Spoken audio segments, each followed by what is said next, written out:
घर में से बाहर निकल कर आ रही है, कौन है? और तो लगी पूछने, रुकिए आप कहाँ से आए हैं, कौन है, हमको बता कर जाइए। और अगर आप कहीं से भी आए हैं तो कम से कम इतना बड़ा जब भंडारा हुआ है, सत्संग हुआ है, सब संतों ने हमारे दरबार में भोजन करके गए, तो आप न हमसे कम से कम हमारे हाथ से भोजन करके जाइए। चलिए। आप बोलती कि नहीं, अरे तू पहचानो चाहे मत पहचानो, हम और तुम्हारे यहाँ नहीं रहेंगे। बहुत दिन हो गया रहते तुम्हारे घर में। अरे और कह रही कि हमारे घर में, हम कहीं देखबे नहीं किया, कह रही कि तुम्हारे घर में बहुत दिन हो गया रहते हम आपको पहचानबो नहीं करते हैं। ये कैसे बात है, बताइए तो कौन है आप? तो बहुत कहने पर बुढ़िया बताती है कि हम कौन सी हैं, बहुत दिन से तुम्हारे घर में रह रहे लेकिन आज जा रहे हैं। बोली कि हम तुम्हारे घर में बहुत दिन से रह रहे हैं, अब तुमको पहचान में नहीं है तो हम पहचान करा देते हैं।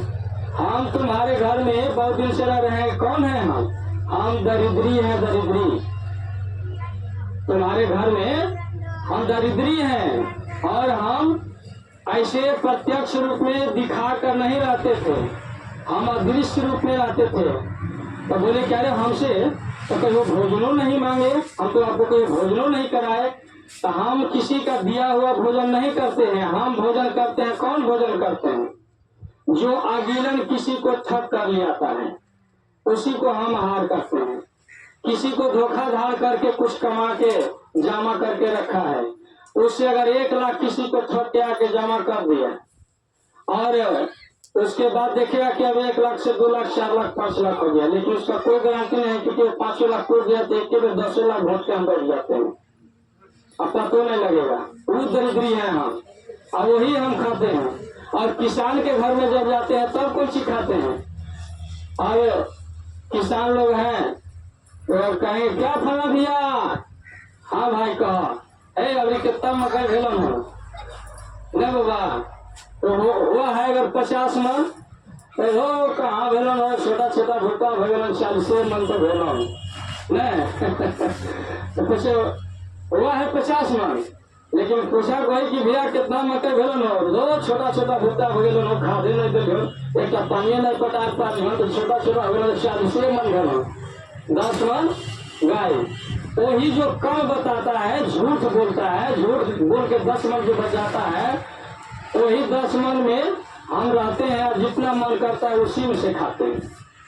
वही बेसी 10 मन जो छुपा के बोले वही वाला हम खाते हैं। और तुम्हारे घर में तो मान लीजिए कि रोज तुम्हारा पति चुराइए के लिए आता है, और जितने चोरी का अनाज आता था उतने खाने में हमको स्वाद लगता था। आई सत्संग का अनाज प्रसाद अगर हमारा हाथ में दे दिया हम खा लेंगे तो जल के भस्म हो जाएंगे। इसीलिए तुम्हारे घर का अब जिस आश्रम में, जिस घर में संत का शरण आ गया और ये सत का वाणी का गूंज हुआ इतना दिन, और उस धरती पे संत का शरण आ गया, अब हमारा वहाँ वास नहीं है, हम यहाँ रह नहीं पाएंगे।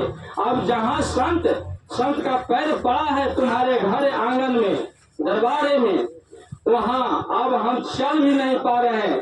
अब हमको तो ऐसे लग रहा है तुम्हारे घर आंगन की मिट्टी जिस प्रकार से धूप में बालू तब जाता है, गिर जाता है, तो खाली पैर नहीं चल पाते, उस प्रकार से हमको पैर जल रहा है तुम्हारे घर की मिट्टी पर अब रहने में। हमको जल्दी जाने दो, तो हमारा पैर जल रहा है, निकलने दो हमको। अब बोली बेचारी का ही जो बात, तो भले अभी चल जाओ भाई। अब वहां से धीरे धीरे वो बुढ़िया दरिद्री के रूप में थी, बुढ़िया के रूप में उनके घर से निकली और निकाल के अब चली गई उनके घर से। अब उस दिन से सत्संग में जो भी संतों की वाणी से उस चोर का ज्ञान आया, उस पे कुछ अमल किया, धीरे धीरे अपना चोरी का विचार छोड़ दिए, और जिस प्रकार से पत्नी सत्संगी थी उसी प्रकार से उन्हीं के साथ में और सत्संग कीर्तन भजन में सतमार्ग पर चलना प्रारंभ किए। और बाद में वही जो सत्संग के रूप में राजा दान दिए उसी से पूंजी बढ़ा के रोजगार करते करते बेचारे अपने सारे उम्र उसी से रोजगार करते करते अपना उम्र व्यतीत किए और अंत में सत्संग में जब लग गए, उसी सत्संग का प्रभाव से, संतों की सेवा से अंतिम में दोनों प्राणी को अपनी जिंदगी का नैया बेड़ा पार हो गया। प्रेम से बोलिए सदगुरुदेव की।